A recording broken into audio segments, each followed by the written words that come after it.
And let's talk about war. It's the elephant in the room with regard to energy policy. It's not a coincidence the decade of the 2000s began with a mass casualty attack on the United States, and ended with thousands of American troops conducting not one but two wars in the Middle East.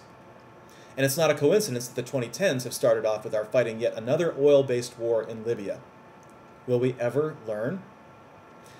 Now, there are certainly other reasons for these wars, like the rise of al-Qaeda-sponsored terrorism and Shia-Sunni turmoil in the Middle East. But oil is also a prime factor behind the success of al-Qaeda. The calculus for the U.S. entering these conflicts would be very different if we needed no oil. As Thomas Friedman described in his book, Hot, Flat, and Crowded, high oil prices paid in American dollars keep dictators in power long after their regimes would have collapsed under the weight of their own incompetence. Now, I've often marveled how many people don't see, or maybe just don't want to see, the connection to their own behavior. Like, for example, a person driving a large SUV with an anti-war sticker. Sorry, all you SUV lovers, but if you drive an SUV, you just don't get to display the peace sign with a clear conscience, okay? All of our oil consumption is enabled by the sacrifice of the blood of our troops. Of course, drivers of efficient cars contribute to the problem too, but at much lower rates. The more oil you use, the more you contribute to the cause for that blood sacrifice. It's just simple math. Now, I actually have more respect for people who are honest about the connection between war and oil, like Donald Trump, who claims we have the right to just go over with the U.S. Army and take whatever oil we need. To the victor belong the spoils.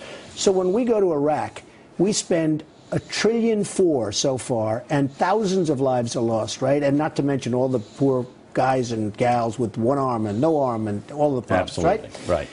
And we're going to leave. And 15 minutes after we leave, Iran is going to go into Iraq. And what do you do to Iran if that happens, if you're president? Nobody's going to have enough heart to want to go back. No, but you're going to be president. Stay. You're going to be in the office. Iran comes in, tries to take the oil. What do? You stay and you keep the oil. Trump's attitude is twisted. It's a terrible idea, but at least Trump is not delusional on this issue. He understands we're in conflict with the rest of the world over a finite resource.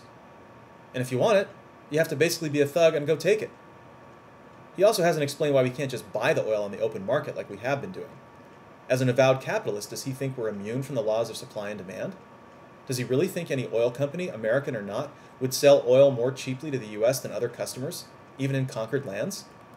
Does he want the U.S. to form a national oil company so that we can seize oil fields in the Middle East and reserve their output only for Americans?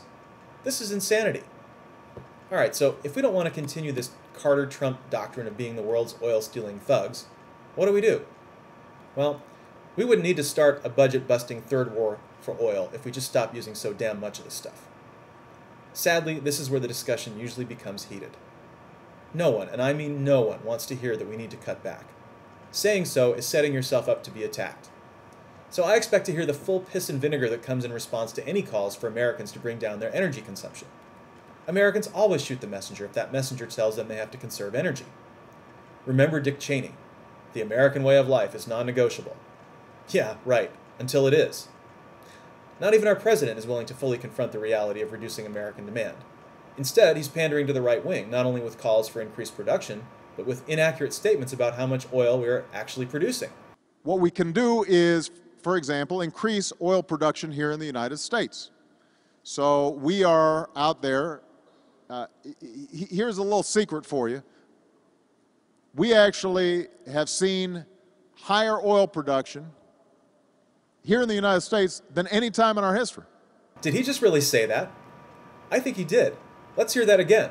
We actually have seen higher oil production here in the United States than any time in our history. I just can't explain why he would have said that, since you can clearly see by this graph published by America's own Energy Information Administration that we have never produced more oil than we did in 1970. Nor is it even geologically possible for us to return to that level of production. Not even remotely close. And President Obama knows this. This is because of the Hubbert curve, which I'll talk about in detail another time. But briefly, M. King Hubbert was a geologist who discovered the phenomenon of a peak of oil extraction in any territory, after which new discoveries failed to keep up with the depletion of old fields. In 1956, based on his model, he correctly predicted the peak of U.S. production at 1970. We are now 41 years past that point. The little bump of increased production you see on the graph in the early 1980s was Alaska, which is now also post-peak and in rapid decline. Even if all the environmentally sensitive areas in the U.S. that we're not now drilling, like the Arctic National Wildlife Refuge and offshore of the coast of California, were to be opened up tomorrow for production, we might get another little bump in production like Alaska in 5 years' time. That's how long it can take to bring oil projects to production. And there are never any guarantees. Many of the oil leases now held by U.S. oil companies are not being produced. With near-record prices, there has to be a financial reason for this. We can therefore conclude with a high degree of confidence that producing oil from these leases has proven to be uneconomical at current market prices, which is exactly what we would expect in a country far past its peak of oil production. But people don't want to hear this. They really want to believe that there's some grand government or environmentalist conspiracy keeping us from sucking all the oil we want out of the ground. I've even had people drag out the old discredited abiotic oil theory, that the earth somehow magically regenerates oil over time, and therefore we have nothing to worry about. The little problem is, it's just not true, and the production graphs prove it. Old oil fields just stop giving up any more oil after a while. You can inject water, CO2, drilling mud, or magic fairy dust, and still eventually the fields sputter and run dry. No spent oil field in the world has ever returned to previous levels of production without enhanced recovery methods.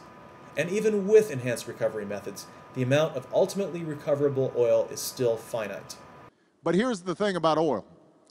We have about 2 to maybe 3% of the world's proven oil reserves. We use 25% of the world's oil. So think about it. Even if we doubled the amount of oil that we produce, we'd still be short by a factor of 5. So we can't just drill our way out of the problem. And that's why the second thing we can do is increase efficiency on cars and trucks, which is where most of our oil is used. Now, I noticed some folks clapped, but I know some of these big guys, they're all still driving their big SUVs. You know, they got their big monster trucks and everything. You're one of them? Well, now, here's my point. You know, if you're complaining about the price of gas and you're only getting 8 miles a gallon, you know, well, you may have a big family, but it's probably not that big. So, how many you have? 10 kids, you said? 10 kids? Wow, he really stepped in that one. But who knew? Perhaps a guy with 10 kids really does need a big SUV. But no one else does. I'm here to tell you, if you're not hauling equipment or 10 kids, you don't need one. There's just no polite way to say this. You might want one, you might enjoy having one, but if you buy one and you fail to make the connection between your personal behavior and the global oil crisis, then you are part of the problem. You are part of the reason why gas is $4 a gallon. If you are a veteran of one of the oil wars and you have sacrificed for your country, you may think you deserve to enjoy the spoils, as Trump said. But it's self-defeating because this oil addiction is actually weakening the very country our troops are fighting for, draining us financially, killing our soldiers, and blocking much-needed energy innovation. And for what? A little legroom? So you can beat the next guy off the line at a red light? Really?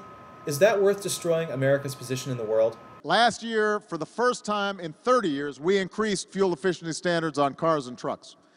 And we didn't do it, by the way, with a law. We got auto workers, auto companies, environmentalists, everybody agreed to it. That's going to save us about 1.8 billion barrels of oil.